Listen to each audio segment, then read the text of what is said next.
In 1935, Chevrolet introduced its first generation Suburban, which was only a bit different than we know the Suburban today. It was a station wagon body on a truck frame, built with the sole purpose of carrying around a bunch of people and their stuff. That was the first generation, and now we're up to the 12th generation Chevrolet Suburban. The Suburban has grown much bigger over time. It's been packed with a lot more features, more and more capability, but has retained one characteristic from that first generation Suburban. It is a big station wagon, or in this case SUV body, set on a truck chassis made for carrying around people and their stuff. How's it going, everybody? Welcome back to That Car Vlog channel. If you don't already know, my name is Andy, and today we're looking at the 2023 Chevrolet Suburban Z71.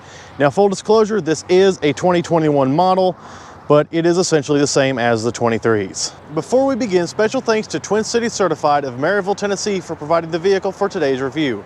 Once you're done here, be sure to check them out at the link in this description below. So as usual, we'll start a video out with a tour of the exterior of the vehicle. Now here we're looking at the front end, and here what you're essentially looking at is the exact same front end as a Chevy Silverado. In fact, this is the front end trim of a mid-level Silverado, as this is a mid-level Suburban. So what you see here is this nice big blacked out grille with the black bow tie in the center, Z71 badge right here. As you can see, we got the blinking amber turn signal in that C shape right there, which doubles as the LED running lamp when the signals aren't activated. Here you got some nice LED headlights up on the top there, red tow hooks here on the bottom, and a factory front skid plate right there. This color, I love this color. This is known as Radiant Red Tint Coat. This is about a $500 option from Chevrolet, but I think it's well worth it. I don't think the camera's going to do this justice. This is almost as good as that Mazda red they've got out now. It's right up there. This is a really nice color. As you can see on the side, we got the blacked out Suburban emblem on the door, and you got your Z71 badge on the fender. As we work our way down, you see this is a big vehicle. Of course, once again, this is the Suburban, not the Tahoe, which would probably end about right here. This is the Suburban, the bigger one. Right down here, you can see the only wheel option for your Z71 Suburban. It is these 20-inch wheels, which I think look pretty good. If we take a step back from the car, you can see what they look like up against it. It actually is a pretty good looking wheel for this vehicle. Here on the rear, I do love the new taillight design. I think it's really good looking. You got your running lights right here. Your dims are just these LED bits right here. Up top is actually where your brake light's going to be located. That is incandescent. Then down here, you got an incandescent signal and reverse light. Stepping back though, it's a good looking taillight. I do love the attention to detail on these taillights. You see the driver's side has Chevrolet molded into it, and on the passenger side you get a Chevy bow tie. Looking at the rear as a whole, and again you get the blacked out Chevy badge as well as the blacked out Suburban on this Z71 package. Also here on the side you can see it's got these nice running boards. That way if you're a little shorter, you need a little bit of assistance getting into this thing, you can get into it with those running boards. They're actually pretty tough looking too. I like how rugged they look. All right, that's pretty much the extent of the exterior. Let's hop on into the interior of the Suburban Z71. Here we have the jet black interior, which I think is the best one to go, especially with this red color. Now you can get an optional gray interior, but I think black's the way to go. It looks really good. So what we got here is on the door panel, you got a little bit of wood trim right here. Not a whole lot, but enough just kind of set it off with a little accent of silver right there. It's kind of nice, kind of classy. Get some soft touch materials on the armrest here. Even some around here, a little bit of accents here. Hard plastic down here for your storage areas. You do have this grille right here as part of your 9-speaker Bose premium audio system. Here on the door sill, you got your Chevrolet plate, this nice brushed aluminum looking deal here. And here you see your 10-way adjustable power front seats. Looking at the dash now, here you've got a little bit more of that nice wood accent trim. Not a lot here, just enough to make it a little more classy. Down below the vent here, you got your electronic parking brake.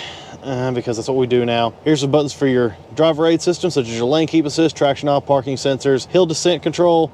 Here's your auto stop start button, which of course you always want to have off because nobody likes that crap. Down below that, here's your 4-wheel drive control, 2-wheel, 4-high, 4-low, and auto. Also, here's how you change your driving modes. When you turn that knob, you're going to toggle between normal, sport, off-road, and tow haul modes. And of course, here to the right of that, your headlight controls and your gauge dimmer control. Looking at the steering wheel here, we just got a basic Chevrolet truck steering wheel pretty much. Over here, you've got controls for your cruise control. Now this car is available with adaptive cruise control. I'm not seeing here that it has that. Of course, here's your pre-collision warning and your heated steering wheel button as well. Over here on the right, your controls for your phone, voice commands, and the buttons to use to navigate your center screen of the gauge cluster. We'll look at that in a second. Also, if you're wondering if the steering wheel has radio controls, it does. They're on the back of it. Here's your volume controls, and the other side has other controls for source and whatnot. So nice, they're literally at your fingertips. Never have to remove your hand from the wheel to change the volume. Here in the center stack, we're actually going to start over here on the left with your transmission controller. And this is pretty much what Chevrolet's doing in the new Tahoes and Suburbans, is you got this electronic selector. So up here you can see we got park selected with this button. If you want to go into reverse, you just pull this switch here. That'll put you in reverse.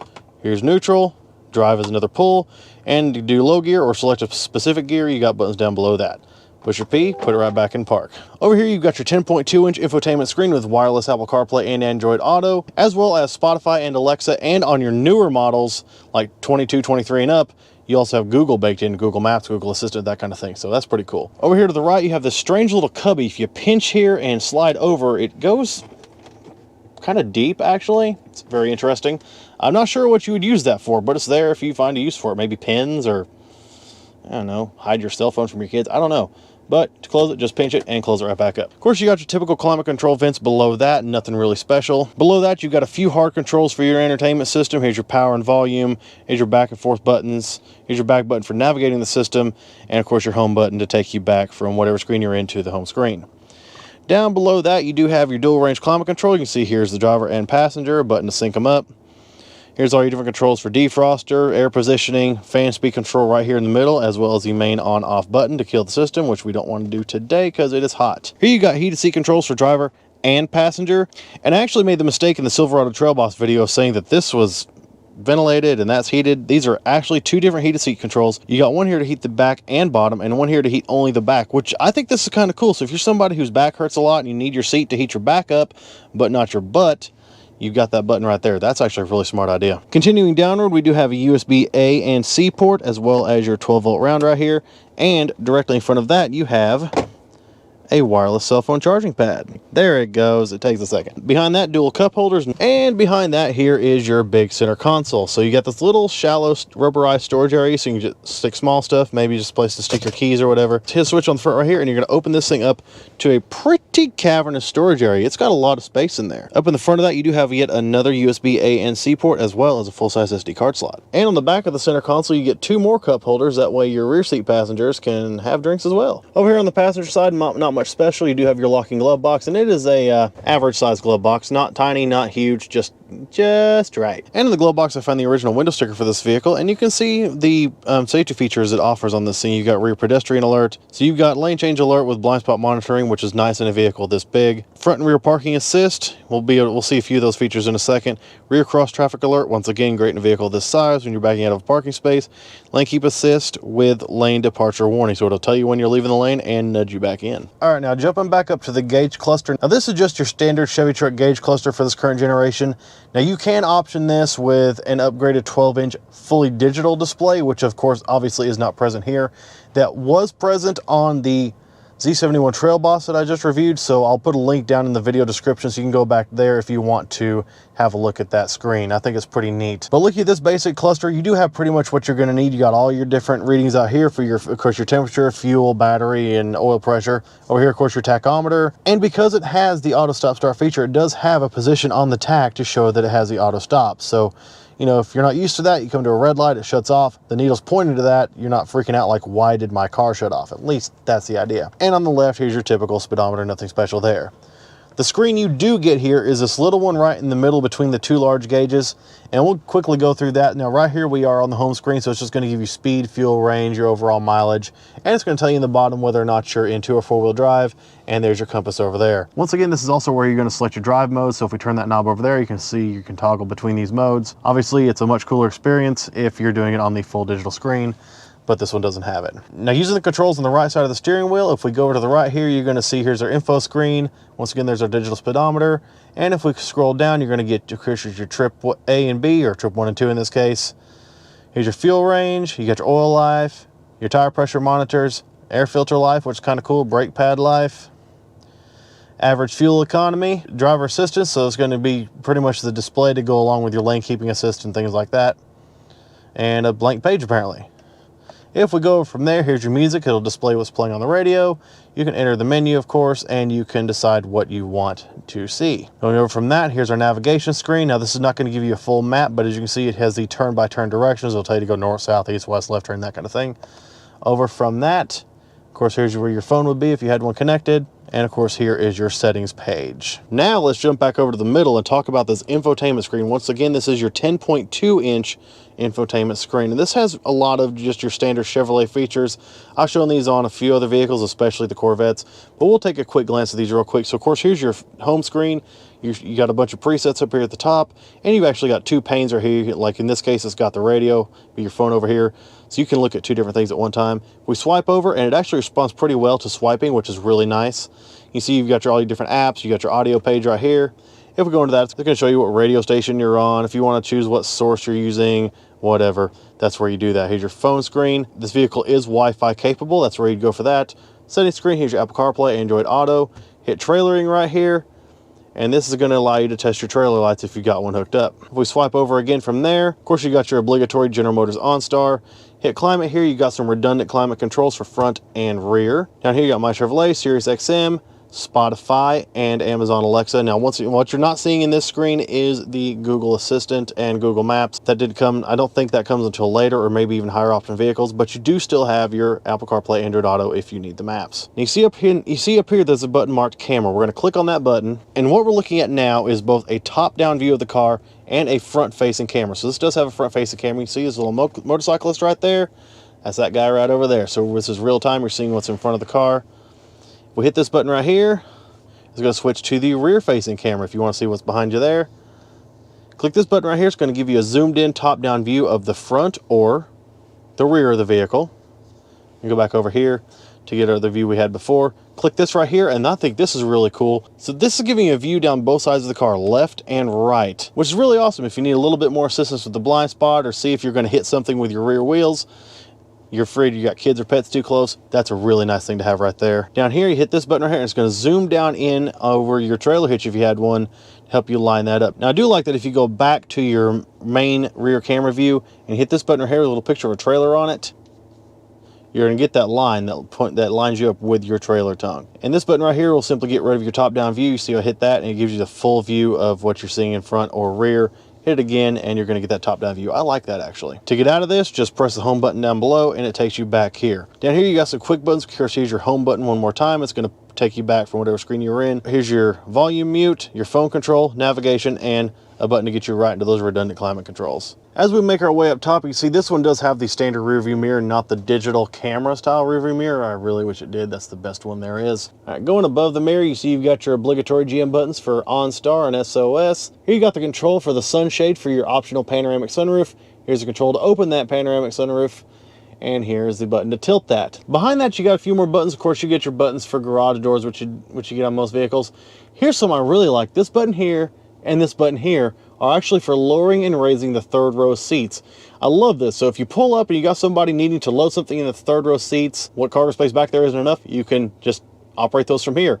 Or if they got to use the third row and you're up here and you don't want to get out, you can operate those seats from here. It's amazing. And then off to the far side, you do have your interior map lights. And I like these. These are LEDs that fade on and fade off. Looking up at our visors, both sides get a covered mirror, and when you open it up, your lights fade on instead of just coming right on. It's kind of a nice luxury touch for a mid-trim car. All right, it's time to climb into the second row of the Suburban, and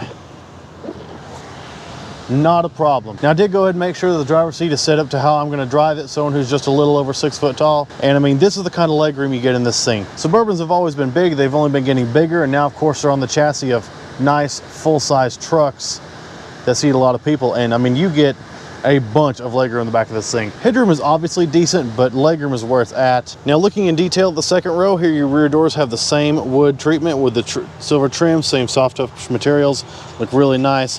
Same Bose speaker grills that actually say Bose. Sometimes automakers leave that out, but it actually says it. That's nice. Here you've got 2 bucket seats in the back, 1 on each side. So far you've got 1, 2, 3, 4 people sitting in this car. Here on the rear of the center console, once again, you can see those 2 cup holders, which is nice. And you've got the third zone climate control. So you got this little bitty screen here that's going to show you what's going on. On the left side, you got your fan control. You can see that go up and down. You got your temperature control. You do also have heated second row seats. Very nice. Down below that, 2 USB Type-C ports and a 120 volt household type outlet. So you're definitely going to be charged with some stuff in this truck. Here on the back of each seat, you do have a map pocket on each seat, not just one. Very, very nice. And you can see that panoramic sunroof does cover the first and second row. You also get the same fade on and fade off interior lights overhead in the second row as you do in the front. Now let's talk about getting into the third row. So it's very, very easy. You got two levers here on the side of your second row seat. One is simply for sliding it forward. The other one is for moving it out of the way. So if we pull this lever, it's going to flip the back down and fold the headrest. And if you pull it a second time, you're going to raise the entire seat up and tilt it towards the front row. So you have all the room you're ever going to need to take it into the third row of this vehicle. And hey, let's talk about getting into that third row. So now with the seat up, we're just going to step right in.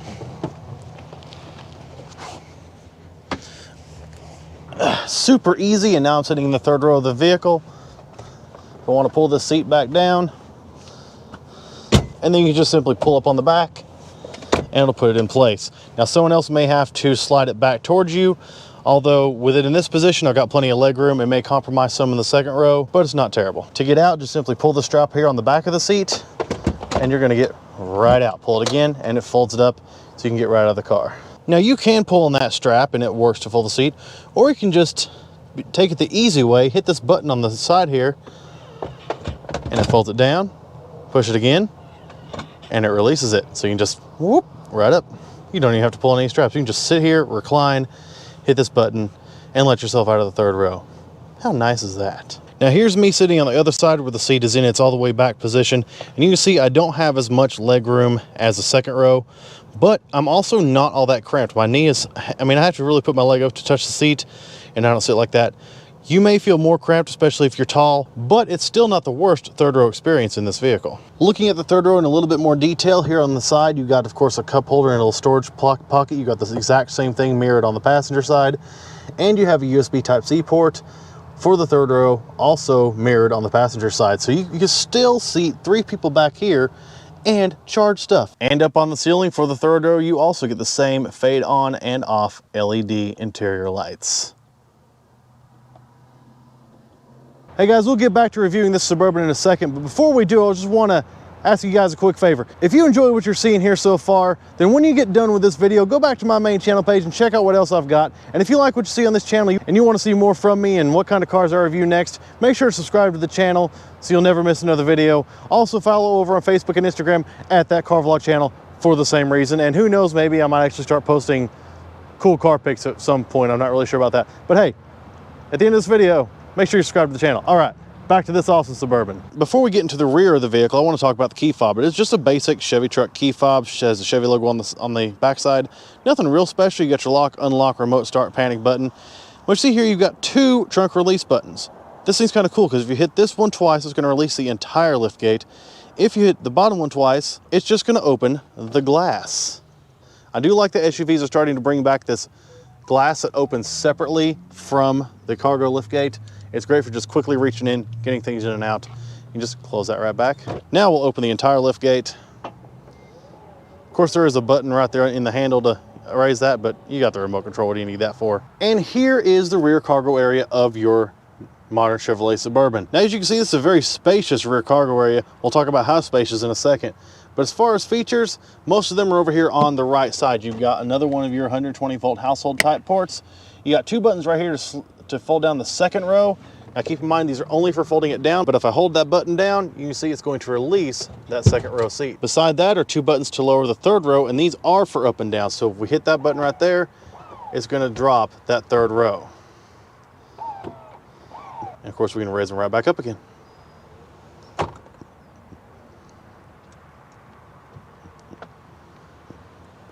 Now, if we reach in here to this handle, which is covered up by floor mats and such, but it's fine, and we'll pick up on this floor, you get a little bit more storage here in this tray. However, this being a truck, your spare tire is not stored here. It is stored underneath the vehicle.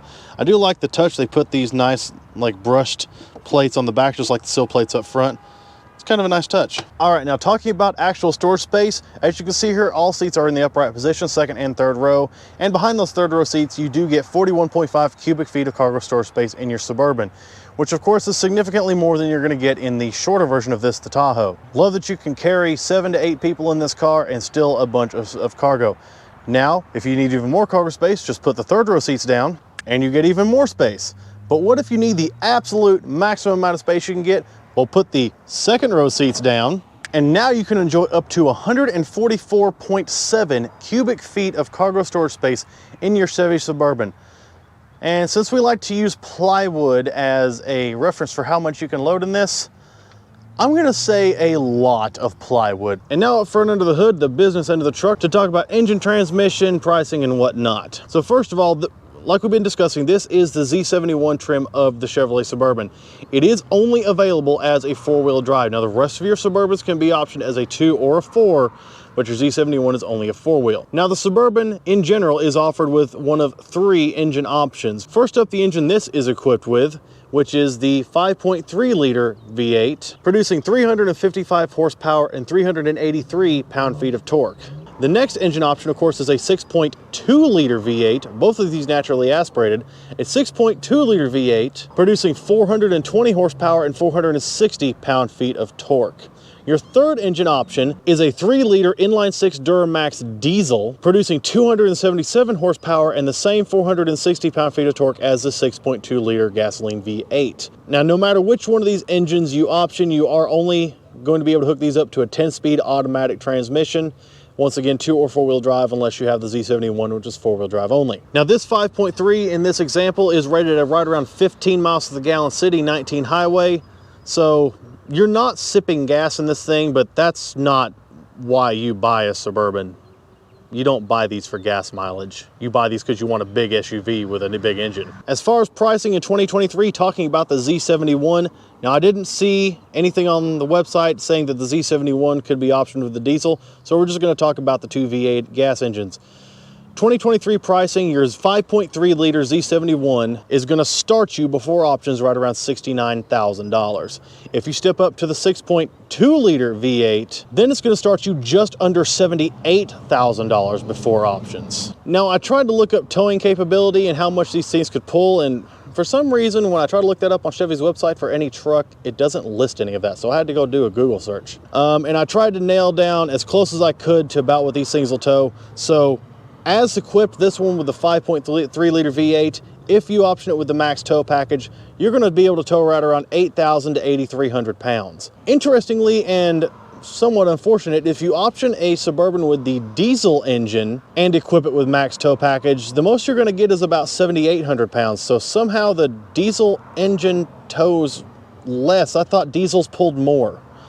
I don't know what's up with that, but that's the information I was able to find on the internet. Anyway, I think that's about it for the tour of this thing. Let's get this thing on the road and see what it's like to drive this beast. All right, time to drive this big, beautiful beast, also known as the 23, although this is 21, Suburban Z71. And let's just start out with what I usually do, just the general what it's like driving this car. And I've got to say, I like this thing. The first thing you notice in this car, it's comfortable. Now, I'm not exactly sure which suspension this is offered with, if it's a standard suspension or if it's the more, you know, updated magnetic ride type of deal. But either way, this thing is a comfortable vehicle to drive.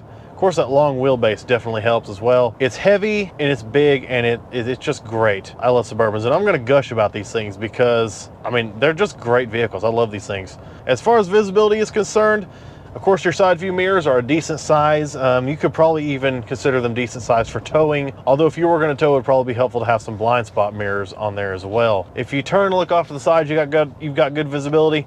Now, the one downside to a vehicle as long as a Suburban is visibility out the rear. So you've got 2 rows of seats in between you and that rear glass. And that's the reason that I actually do wish this thing had that new digital rear view mirror, the camera type of mirror, because that is where that comes in really useful, is when you've got all this back here. If you've got a bunch of people back here, or if you've got the seats down, you got a bunch of cargo, you get better visibility with that camera than you do just straight out the rear window. So I do wish that this thing came standard with that, and I'm hoping that at some point they don't even offer the regular mirrors an option because the camera is just far superior. And of course, it also works pretty well on the C8 Corvette, where you definitely need the rearward visibility advantage that camera offers. Now, as far as features are concerned, this one is not quite as feature rich as some of your higher models, especially the High Country. And I have driven a High Country Tahoe, and that thing is definitely, I mean, it's loaded with everything you can imagine. This doesn't have the 12-inch color screen gauge cluster like that has, and like that Z71 Trail Boss I just reviewed. But the gauges are still nice, clear, easy to read. But if you do decide to option in that screen instead of the regular gauge cluster, I recommend it because it is actually pretty good and it's pretty configurable too. Like I said before, I did cover that screen in the video on the Z71 Trail Boss. If you want to see what that's about, I'll put a link down below where you can go watch the video of that Trail Boss and check that out. Another feature we are missing in this one that we were actually missing in the Trail Boss as well is the optional heads-up display. Now, once again, that High Country Tahoe did have the heads-up display, and it is a good heads-up display. It's very clear. It offers a lot of great information. It's really good. It's positionable. You can adjust the brightness. It's a good display. I really like it. This doesn't have it. Instead, what you have in front of you is just a few little LED lights that blink. And actually, those do serve a purpose. So, like I said, this thing does have pre-collision warning, and if you had the heads-up display, it would flash an icon as well as beep at you as a warning to say, hey, you're about to hit something. In this vehicle, that's actually the purpose that those lights serve, is pretty much the same thing. If the vehicle thinks you're going to hit somebody in front of you, it will flash those lights and sound the alarm beeps. This right here is very interesting, and it takes no time for me to get used to anyway. It may take time for some people to get used to, because usually when you drive a Suburban, you're reaching up here for a lever, and now it's just these little button switches here on next to the radio. Definitely interesting way of doing things. But like I said, I love driving these things. I'm comfortable. I got the climate control set just where I wanted. It's nice and chill on this day that it's saying is 87 degrees. Now, as far as outside noise penetration, you do get some, but actually you don't get a lot of road noise. The tires, it's just standard all-season tires, so you don't get a lot of road noise.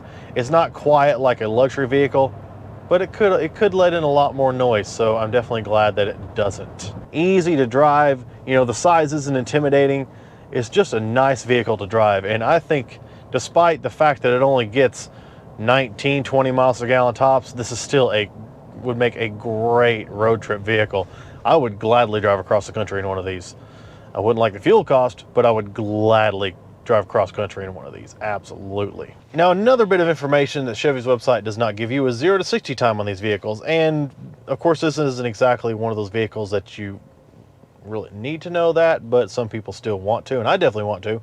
So I did a Google search and I found an article stating that the 0 to 60 of this vehicle with the 5.3 and the 10-speed auto is right around 7.6. Now, as usual, I still don't have an actual legitimate reliable GPS testing device to test 0 to 60 acceleration times.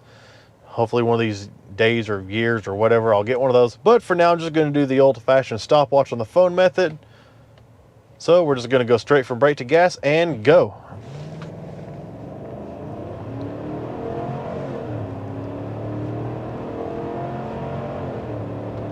All right, y'all, so that's going to do it for the 2023 Chevrolet Suburban Z71. Man, like I keep saying, I know I've said it a bunch of times, so you could probably take a shot for every time I did it. This is a nice car. I love this vehicle, and it's pretty cool too. And the Z71 package really takes the base Suburban and makes a really nice, great cruising truck out of this thing. I love the way it cruises. I love the cargo space, the V8 power. This thing is just great. Anyway, guys, I hope you enjoyed this review as much as I enjoyed making it. If you did, make sure to check out the rest of the stuff on my channel. And if you like what you see there, consider subscribing to the channel so you'll never miss another video when it goes up. Also, make sure to follow on Facebook and Instagram at that car vlog channel. They're also great ways to know when videos go up, just in case YouTube notifications fail or something like that. And eventually, I do want to start posting car-related content to those things since I'm a car person. Once again, special thanks to Twin City Certified of Maryville, Tennessee for providing this amazing vehicle for today's review. Once you're done here, make sure to check them out at the link in the description below. Send them some business because they are awesome people that have lent me several cars over the past year. Anyways, thanks y'all so much for watching, and you have a great day.